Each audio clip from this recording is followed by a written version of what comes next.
Functional English के 2 session हम कर चुके हैं। आज हम करेंगे हमारा थर्ड सेशन, जो कि है द इम्पोर्टेंस ऑफ कंप्यूटर्स। जैसा आप सभी जानते हो कि आज के टाइम में कंप्यूटर बहुत इम्पोर्टेंट है। कंप्यूटर्स के बिना कोई भी काम करना पॉसिबल ही नहीं है। तो कंप्यूटर किस किस रीज़न से इम्पोर्टेंट है वो समझने के लिए कुछ पॉइंट्स दिए गए हैं। अभी हमें उनको एक्सप्लेन करते हैं। सबसे पहले, आज के जो वर्ल्ड है, मॉडर्न वर्ल्ड में कंप्यूटर्स की जो ग्रोथ बढ़ती जा रही है वो बहुत अमेजिंग है, एक्स्ट्रा ऑर्डिनरी है, अद्भुत है। कंप्यूटर एक इलेक्ट्रॉनिक डिवाइस है जो ऑलमोस्ट हर एक फील्ड में आजकल यूज़ होती है। जहाँ पे हम सोच भी नहीं सकते वहाँ पे भी कंप्यूटर का यूज़ हो रहा है। इसलिए हम कह सकते हैं आज की जो एज है, आज का जो युग है वो आईटी का युग है। हर एक ऑफिस में पूरे वर्ल्ड के अंदर कंप्यूटर एक ज़रूरी और इम्पोर्टेंट हिस्सा बन चुका है, कोई भी काम करने के लिए या कम्युनिकेशन करने के लिए। जो हमारी गवर्नमेंट है वो भी समझती है कि कंप्यूटर कितना इम्पोर्टेंट है, इसलिए उन्होंने कंप्यूटर क्लासेस हैं वो स्टूडेंट्स के लिए एज ए कोर सब्जेक्ट उनके करिकुलम में ऐड कर दिया है। बिकॉज़ उन्होंने रियलाइज़ किया है कि कोई भी काम अगर आगे आप करते हो तो कंप्यूटर की स्किल होना हमारी कंट्री के लिए, हमारी कंट्री की इकोनॉमी के लिए बहुत ज़रूरी है। क्योंकि कंप्यूटर में कुछ ही बटन के इस्तेमाल से जो कॉम्प्लेक्स काम है वो भी सिंप्लीफाई हो जाते हैं। ईज़िली हम डिफ़िकल्ट से डिफ़िकल्ट काम को भी कर सकते हैं। स्कूल से लेके वर्क प्लेस तक कंप्यूटर हमारे काम के लिए एक सेंट्रल पोजीशन ले चुका है। अगर आप स्कूल में हो तो भी कंप्यूटर के यूज़ से आप इजीली स्टडी कर सकते हो। अगर आप कहीं पे जॉब करते हो, किसी कंपनी में जॉब कर रहे हो, वहाँ पे तो कंप्यूटर के बिना काम करना पॉसिबल ही नहीं है। आज के कल के टाइम में कंप्यूटर बहुत इम्पोर्टेंट है, क्योंकि ये जो काम करता है कंप्यूटर वो एक्यूरेट होता है, फास्ट होता है और कई सारे कामों को ये इजीली कर पाता है।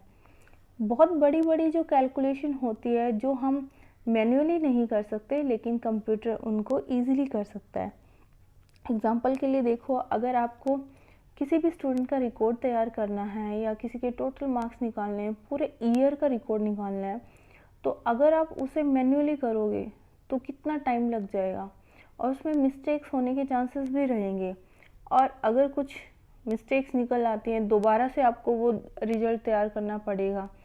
उसमें भी फिर ये गारंटी नहीं है कि दोबारा अगर आप तैयार करते हो वो 100% एक्यूरेट ही होगा, और उसमें कितना टाइम और एफर्ट्स लग जाएंगे।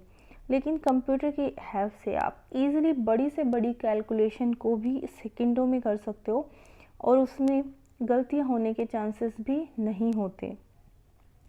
कंप्यूटर ने अलाउ किया है कि जो डिसेबल पर्सन होते हैं वो भी नॉर्मल लोगों की तरह नॉर्मल एक्टिविटीज़ कर सकते हैं, जैसे कि ऑनलाइन शॉपिंग कर सकते हैं, दूसरों के साथ ऑनलाइन गेम खेल सकते हैं, घर से काम कर सकते हैं। जैसे आजकल बहुत सारे जो पार्ट टाइम जॉब करते हैं या फुल टाइम जॉब करते हैं, ज़रूरी नहीं वो किसी ऑफिस के अंदर जाके ही काम करें, अपने घर से ही कंप्यूटर के इस्तेमाल से वो वर्क फ्रॉम होम कर सकते हैं। आजकल के टाइम में कंप्यूटर की नॉलेज होना बहुत ज़रूरी है, क्योंकि अगर आप कहीं जॉब के लिए अप्लाई करते हो, चाहे वो किसी भी तरह की जॉब हो, उसमें फ़र्स्ट कंडीशन होती है कि कंप्यूटर की नॉलेज ज़रूर होनी चाहिए, उस पर्सन को कंप्यूटर स्किल होनी चाहिए उसके अंदर। इसके अलावा जैसे जैसे इंटरनेट का यूज़ बढ़ता जा रहा है, हम लोगों के साथ कम्युनिकेशन करना, इंटरेक्शन का जो हमारा तरीका है वो बदलता जा रहा है। कंप्यूटर ने लोगों के जीवन को आसान बना दिया है, कंफर्टेबल बना दिया है। अब आप दुनिया के किसी भी कोने में हो, अलग अलग पार्ट्स में हो, आप कंप्यूटर के यूज़ से टच में रह सकते हो, एक दूसरे के साथ कम्युनिकेशन जारी रख सकते हो।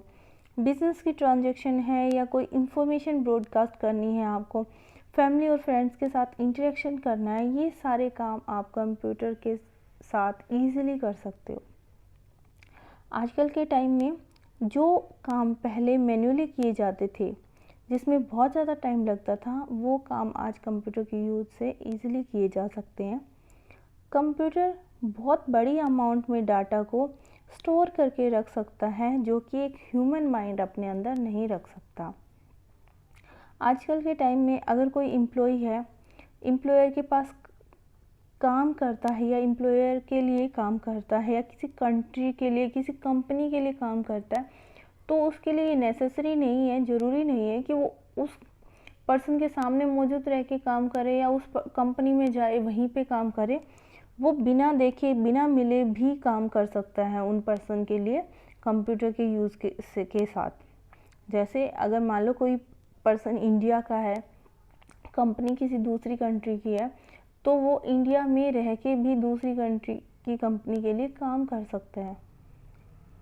आजकल के टाइम में कंप्यूटर को रिप्लेस करना पॉसिबल नहीं है बिज़नेस पीपल के लिए या स्टूडेंट्स के लिए जो स्टडी करते हैं कंप्यूटर के यूज़ से। तो आज के कल के टाइम में कंप्यूटर को रिप्लेस करना पॉसिबल ही नहीं है, क्योंकि कंप्यूटर हमारे जीवन का एक ज़रूरी हिस्सा बन चुका है। सबसे पॉजिटिव रिजल्ट कंप्यूटर का क्या है जो हम सभी जानते हैं, इसने डिफॉरेस्टेशन है वो कर दिया है। जैसे अगर हम पेपर का यूज़ करके मैन्युअली काम करेंगे तो उससे बहुत ज़्यादा पेड़ों को काटना पड़ेगा पेपर बनाने के लिए, लेकिन वही काम अगर हम कंप्यूटर का यूज़ करके करते हैं तो हम किसी को भी सॉफ्ट कॉपी भेज सकते हैं, हम पेड़ों को काटना नहीं पड़ेगा, ईज़िली भी हो जाएगा हमारा काम, ईज़िली हम कर सकते हैं। तो ये इसका सबसे ज़्यादा पॉजिटिव रिजल्ट है कि इसने डिफॉरेस्टेशन कर दिया है। इसके अलावा कंप्यूटर आजकल के टाइम में पोर्टेबल है, वो रिस्ट्रिक्ट नहीं है कि एक ही जगह पे रखे रहें। कंप्यूटर अलग अलग मॉडल्स में अलग अलग साइज़ में आते हैं, सुपर थिन लैपटॉप आते हैं, पॉकेट साइज़ टैबलेट पीसी आते हैं, जिन्हें हम एक जगह से दूसरी जगह पे इजीली लेके जा सकते हैं कहीं पे भी। और इसके अलावा हम कहीं पे भी रह के काम कर सकते हैं, कहीं से भी कहीं पे भी कम्युनिकेशन कर सकते हैं। तो ये तो थे कंप्यूटर के कुछ यूजेस। जैसे एक कंप्यूटर का यूजेस हम अभी देख सकते हैं टेक्नोलॉजी का इस्तेमाल। जैसे अगर कंप्यूटर का इन्वेंशन ना हुआ होता, आईटी की टेक्नोलॉजी ना आई होती, तो जैसे अभी लॉकडाउन चल रहा है हम क्लासेस ले पा रहे हैं ऑनलाइन, वो कैसे ले पाते? तो ये सब कुछ पॉसिबल हुआ है आईटी के द्वारा ही। अगर आईटी नहीं होती तो इस टाइम आपकी क्लासेस भी नहीं लग पा रही होती। तो ये सारा काम पॉसिबल है कंप्यूटर के द्वारा, आईटी के द्वारा। उसके बाद क्या दिया हुआ है, कुछ क्वेश्चंस दिए गए हैं आपको अपने वर्डिंग में, या जो अभी तक हमने पढ़ा है उसके बेसिस पे इन क्वेश्चंस के आंसर करने हैं। ये सारे क्वेश्चन आंसर आपको अपनी फेयर नोटबुक के अंदर भी करने हैं। जैसे क्वेश्चन नंबर फर्स्ट है, how have computer simplified many complex task. Computer ने बहुत ज़्यादा कॉम्प्लेक्स टास्क है उनको भी कैसे सिंप्लीफाई कर दिया। जैसे अगर उन्हीं कामों को हम मैन्युअली करते तो बहुत ज़्यादा टाइम लग जाता, कंप्यूटर ने से हम उन्हें ईजिली कर सकते हैं। Why has the computer become an important and necessary tool in most office around the world today? पूरी दुनिया में कंप्यूटर एक ज़रूरी, कोई किसी भी काम का एक ज़रूरी और इम्पोर्टेंट हिस्सा क्यों है, इसका जवाब देना आपको अपनी वर्डिंग में, और ये पॉइंट हमने पढ़ा भी है।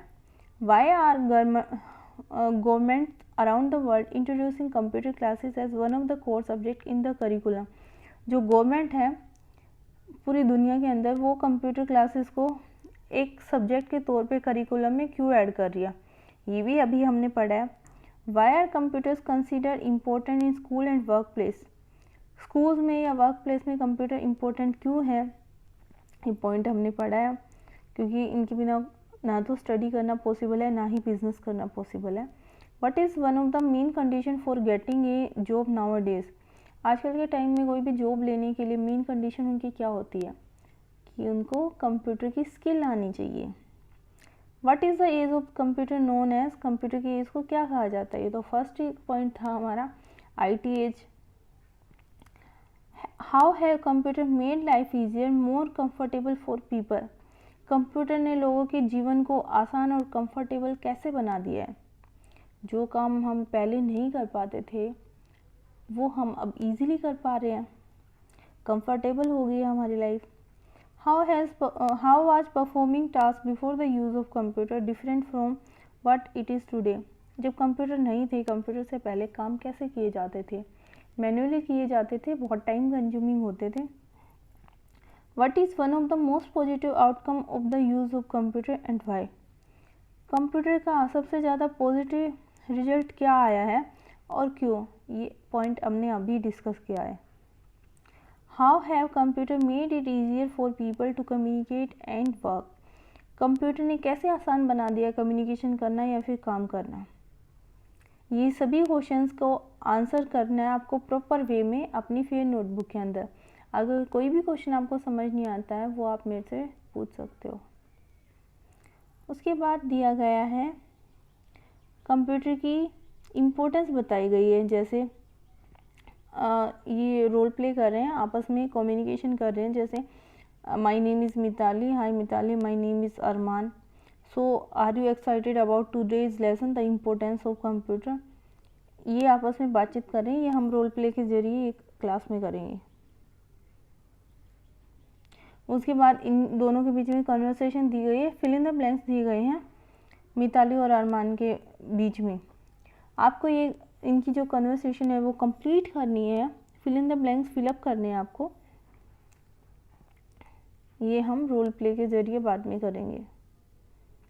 उसके बाद नेक्स्ट दी गई है आर्टिकल फिलअप करने हैं आपको एक्सरसाइजेस के अंदर, जैसे ए एन या दी का इस्तेमाल करके, या फिर कोई सेंटेंस ऐसा हो जिसमें आर्टिकल की ज़रूरत नहीं है तो नो आर्टिकल। तो जो भी आपको सूटेबल लगे वो आपको अपने अकॉर्डिंग फिलअप करने हैं। वैसे जो फर्स्ट दिया गया उसमें आंसर पहले से ही दिए हुए हैं। जो डैश डैश लिखा हुआ है उसका मतलब कोई आर्टिकल की ज़रूरत नहीं है, बाकी सभी में आंसर दिए हुए हैं, तो ये आपको अपनी नोटबुक में भी करने हैं। उसके बाद दी गई असेसमेंट। असेसमेंट में भी आपको आर्टिकल में से फिलअप करने हैं, जो भी आपको सूटेबल लगे आपके अकॉर्डिंग वो आपको फिलअप करना है। बाकी आंसर की मैं आपको बता दूंगी, लेकिन पहले आप ट्राई करके देखोगे। ठीक है स्टूडेंट्स, जितने भी क्वेश्चंस दिए गए हैं 10 क्वेश्चंस, उनके आंसर करने हैं नोटबुक में, एक्सरसाइज करनी है ये वाली, और उसके बाद असेसमेंट। तो सेशन 3 की क्वेश्चन आंसर, एक्सरसाइज, असेसमेंट, ये तीनों चीज़ें अपनी नोटबुक के अंदर करनी है। और ओनली लिखना ही नहीं है, साथ के साथ क्वेश्चन आंसर आपको लर्न भी करते जाना है। ठीक है students, okay, take care, have a nice day.